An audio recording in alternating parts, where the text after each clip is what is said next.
Your gut produces a hormone called GLP-1, glucagon-like peptide 1. After you eat, it signals your brain that you're full. It slows your stomach from emptying, and it tells your pancreas to release insulin. Semaglutide, the drug in Ozempic and Wegovy, is a synthetic version of this hormone, but it lasts far longer than the natural one. Natural GLP-1 breaks down in minutes. Semaglutide is engineered to last about a week. That's why it's a weekly injection.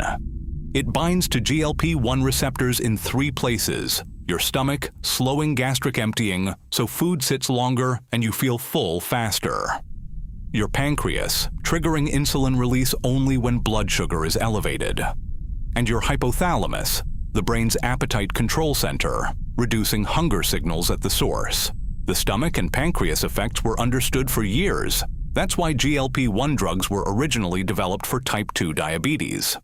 The surprise was the brain. GLP-1 receptors in the hypothalamus and brainstem don't just reduce hunger, they appear to reduce the reward value of food. Patients report that they simply stop thinking about food. The obsessive mental loop around eating quiets down. This is why researchers are now testing these drugs for addiction.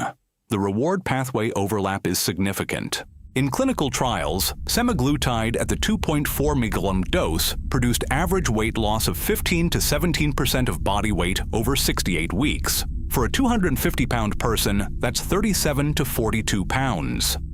Newer drugs, tirzepatide targets both GLP-1 and GIP receptors, producing even greater effects. And Retatrutide, a triple receptor agonist, has shown up to 24% weight loss in Phase 2 trials, with Phase 3 data now approaching 30%, rivaling bariatric surgery.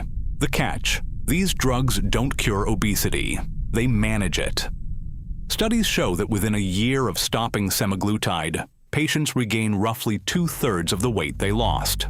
The appetite suppression reverses when the drug leaves your system.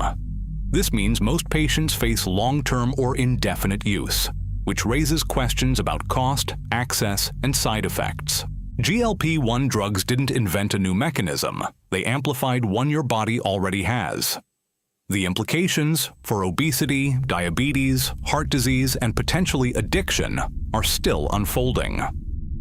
Science Untold. See you next time.